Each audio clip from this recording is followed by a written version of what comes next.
She's already danced on TV with Jimmy Fallon. She's dropped in at the Oscars, worked out on the White House lawn, sparkled at state dinners, become a fashion trendsetter. She's even gotten Americans to think more about what they eat. What's next for First Lady Michelle Obama? From her new bangs and bob hairstyle to her dance moves to her couture gowns, people can't stop talking about her, and she kind of can't be avoided. She's a master of Twitter, the star of TV talk shows, the crowd pleaser wherever she goes. But is she overexposed? Are we going to see even more of her on our screens in the next 4 years? Granted, she did not attend Saturday night's gridiron dinner with the president and the Washington press corps.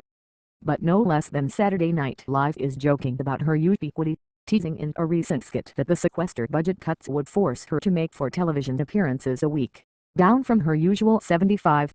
Obama, who just turned 49, is fully aware of the intensity of attention to everything she does.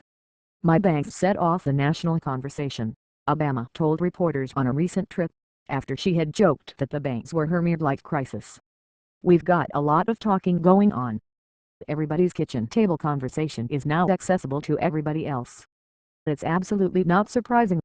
According to the White House, she and her staff are in the midst of strategizing how the next 4 years might differ, or might not, from her first term as FLOTU's, generally hailed as a rousing success with her clever blending of conventional and unconventional. "I can't think of too much to criticize," says Anita McBride, former chief of staff to Laura Bush and now director of First Lady Studies at American University in Washington. Is she pushing the envelope? Not for her. I think she clearly found her footing. It's not as if Obama had a lot of training. A lawyer and nonprofit executive, she was not a long-time political wife, never lived in Washington, didn't do politics, didn't even much want her husband to run for president. Syndicated columnist Kathleen Parker writes that Obama is having fun as the star of her own movies. She isn't just breaking the mold, she's shattering the good china. The Madonna of First Ladies, she is emerging as an iconoclastic, self-reinventing woman who clearly doesn't mind shaking the firmament. Since 2009, her East Wing has undergone typical staff upheavals.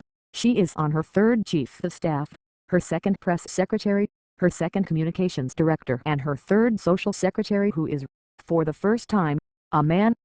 But she adapted to the undefined job of First Lady like the pros, say those who have watched her.